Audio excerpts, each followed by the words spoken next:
Olá, meus queridos irmãos, salve Cristo Rei e sua mãe Maria Santíssima. Que bom estarmos aqui mais uma vez na Catequese Simples para falarmos um pouco da nossa fé, para que o Espírito Santo de Deus possa nos convencer da verdade, né? E hoje eu quero falar sobre uma terminologia que se chama igreja primitiva, né?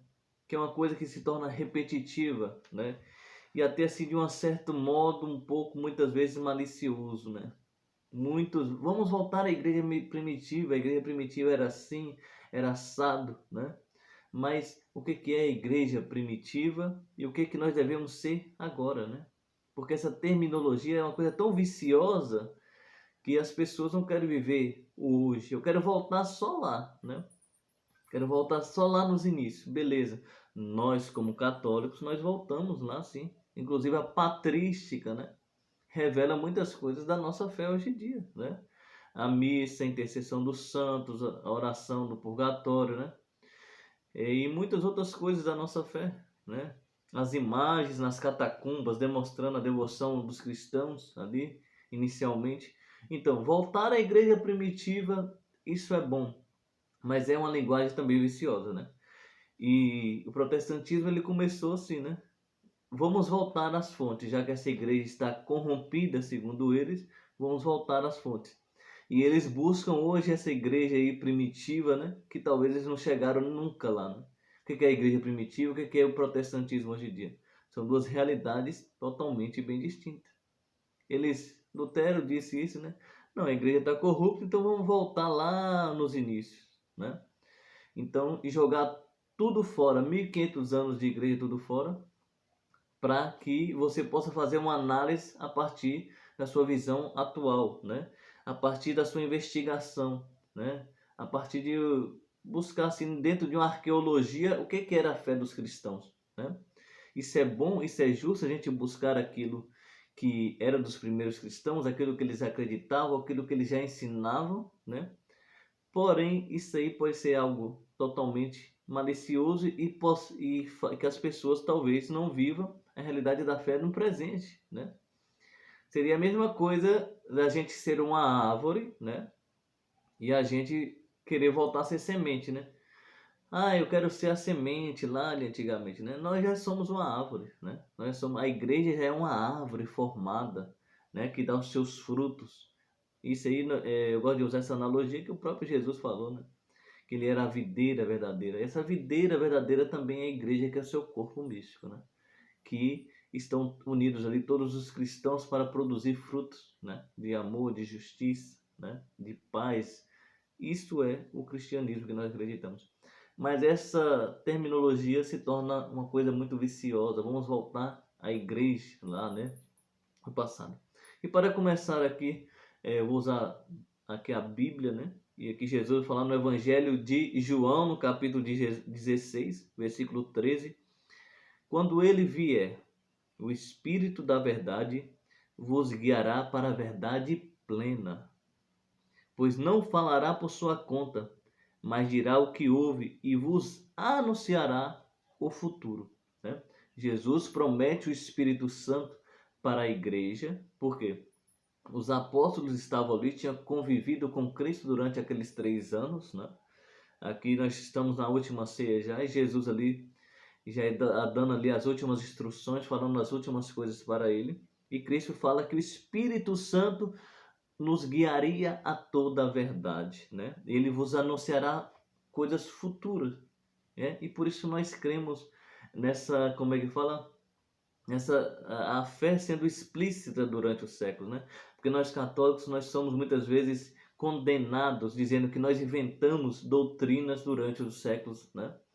E isso aqui que eu quero deixar claro para nós possamos entender o que é a igreja primitiva e o desenvolvimento dessa igreja. E Jesus aqui nos demonstra que o Espírito Santo estaria para a igreja para nos anunciar toda a verdade, anunciar as coisas futuras, né? Porque ali para os apóstolos não foram tudo anunciado ali naquele momento, mas é claro que depois os apóstolos recebem toda a revelação divina, né? E termina com o último apóstolo João, que toda a revelação foi dada aos apóstolos, Só que essa revelação, ela não foi explicitada totalmente, né?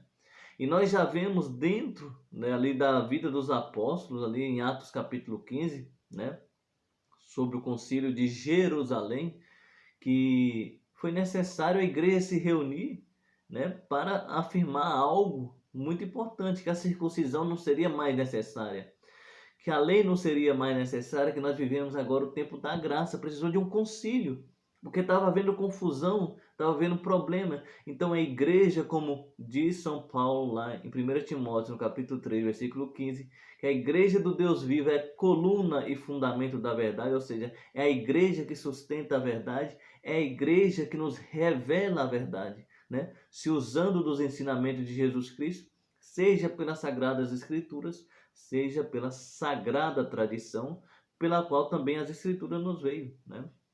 Porque a própria Bíblia, ela é um desenvolvimento, né? Nós não temos uma Bíblia pronta desde o início, né? Nem mesmo os judeus tinham isso, e nem nós cristãos. Foram, né, aí debates e mais debates, né? O primeiro livro escrito do Novo Testamento, a Carta aos Tessalonicenses, demorou 20 anos para ser escrita após a ascensão de Jesus. Depois, até o último escrito do Novo Testamento, que é o livro do Apocalipse, nós temos aí, né, 30, 40 anos de diferença.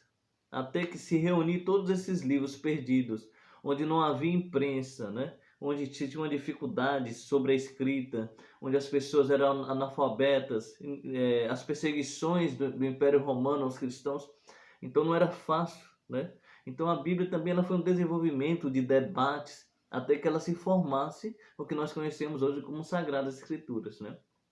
Principalmente o Novo Testamento. São 27 livros do Novo Testamento. Não é nem 26, nem 28, nem 29, nem 30.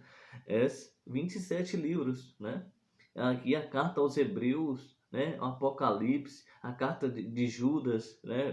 A carta de Tiago, foram muitos debates também sobre esses livros, né? Principalmente Hebreus, porque até hoje nós não sabemos quem é o autor de Hebreus. Uns falam que é o apóstolo São Paulo, mas também se diz que é São Clemente de Roma, né? Que foi ali um quarto papa da Igreja Católica ali, né? Que teve Pedro, Lino, Cleto e Clemente aí, o quarto papa da Igreja Católica ali no final para o início do segundo século. Então, para se reunir a Bíblia, para formar, para que se tivesse, né, tudo isso aqui que nós temos hoje como Sagrada Escritura, foram aí pelo menos 300 anos, né? Ali para o final do quarto século, já entrando para o quinto século, foi se resolvido que a Bíblia tinha 73 livros e que esses que estão aqui é suficientemente palavra de Deus para nós, né, como escritura. E não precisamos mais de nada além de coisas escritas como palavra de Deus, senão os 73 livros da Bíblia, né? E nós temos durante esse tempo o que? A tradição, né? A tradição da igreja que preservou as Sagradas Escrituras e, né, ali nos seus cultos, nas missas, nas catacumbas, né, ali durante os séculos, para que a Sagrada Escritura fosse preservada. Então há um desenvolvimento da fé. Nós não é só a semente, igreja primitiva, minha gente, é um período da igreja, né? Nós não temos que se apegar a essa terminologia o tempo todo. Não, eu quero voltar à igreja primitiva. Beleza, nós devemos voltar às fontes. Mas não é somente isso. A igreja ela tem um amadurecimento, né? A igreja ela vai crescendo nessa fé. Ela vai sendo explicitada durante os séculos pela revelação do próprio Espírito, pelo Espírito Santo de Deus, né? Que vem nos mostrar aquilo que é a verdade, o Espírito da verdade, como Jesus diz aqui no Evangelho de João, no capítulo 16, no versículo 13. E aqui mais um pouco ali na carta aos Efésios, no capítulo 4, onde o apóstolo São Paulo fala da unidade da igreja, que é uma só fé, um só batismo, um só Senhor. Aqui no versículo 11, ele fala algo interessante. É a partir do versículo 11 aqui que eu vou ler, até o versículo 13. A uns ele nomeou apóstolos, a outros profetas, evangelistas, pastores e mestres, para a formação dos consagrados na obra confiada, para construir o corpo de Cristo, até que todos alcancemos a unidade da fé e do conhecimento do Filho de Deus e sejamos homens perfeitos e alcancemos a idade de uma maturidade cristã. Olha só isso, né? Aí ele nomeou apóstolos, mestres, evangelistas, pastores para a formação do povo de Deus, que é a igreja. É o seu magistério, foi formado isso para que nós possamos crescer na fé. Os papas, os bispos, os padres, né? Os evangelistas, os consagrados, todos esses nós necessitamos deles. Para quê? Para o aperfeiçoamento da igreja, para a construção do corpo de Cristo, para o desenvolvimento do corpo de Cristo, que é a igreja. Ou seja, a igreja não é estática, a igreja não está parada no tempo, ela é contínua, né? A revelação foi nos dada, mas durante os séculos ela vai sendo explicitada pela ação do Espírito Santo, porque Cristo prometeu estar com sua igreja, né? Eis que estarei convosco todos os dias até o fim dos tempos, ou seja, a igreja nunca vai errar, as portas do inferno nunca vai prevalecer sobre a igreja, os inimigos vão atacar, as heresias vão aparecer, as seitas vão aparecer, mas a fé da igreja vai continuar porque Cristo está nela e nós temos a assistência do Espírito Santo durante os séculos para nos ensinar o que é a verdade, aquilo que é certo para a nossa salvação. Né? Ou seja, nós precisamos, né, para o nosso aperfeiçoamento, dos padres, dos bispos, dos evangelistas, dos nossos irmãos, da igreja em si, para que a gente se torne homens perfeitos. Né? E como se precisou dos homens da igreja para formar a Bíblia, como se precisou da igreja, dos homens da igreja para afirmar que Jesus é Deus, que ele tem duas naturezas divinas, né? Ele tem duas naturezas, uma divina e uma humana. Né? Que ele é uma pessoa com o Pai, com o Espírito Santo, né? Que existe uma trindade, minha gente. Quanto debate foi para afirmar a Santíssima Trindade, e que lá no concílio de Nicéia muitos eram a favor de Ário, né? Ário, porque tinha heresia que negava que Jesus era Deus, mas ali já se foi afirmando a Trindade, né? Não foi para falar sobre a Trindade, mas se você vai revelando que Jesus é Deus, você vai entendendo isso, né? Aí nós vamos ver a patrística, aí nós vamos ver a escolástica, né? Para que os dogmas da nossa fé fosse revelado a nós. Ah, aí o pessoal fala, o último dogma, a Assunção de Maria, foi em 1950, por isso que não é verdadeiro. Mas, minha gente, a igreja ela tomou essa maturidade cristã, como está no texto, naquele momento. E ela pôde proclamar, né, como ela é coluna e fundamento da verdade, ela pôde proclamar que Maria subiu aos céus. Isso aí não é uma invenção, né? O Papa de uma hora para outra, eu vou aqui na minha cabecinha revelar um dogma. Não, é muitos anos de estudo, é um desenvolvimento da fé. Ou seja, a fé é esse amadurecimento, né? Esse desenvolvimento. A igreja, como falei no início, não é uma sementinha mais agora, ela já é uma árvore. Ela foi crescendo, ela foi desenvolvendo a doutrina para que hoje nós pudéssemos ter, né, aquilo que é a verdade, que Jesus é Deus, né? Que ele tem duas naturezas, que Maria é mãe de Deus, que Maria é imaculada, que ela subiu aos céus, que ela é sempre virgem, né? Que nós cremos no purgatório, na intercessão dos santos, e por aí vai. Nós não cremos nessa mentalidade que muitos falam por aí, de sola escritura, né? Porque a igreja não tinha uma Bíblia pronta no início, né?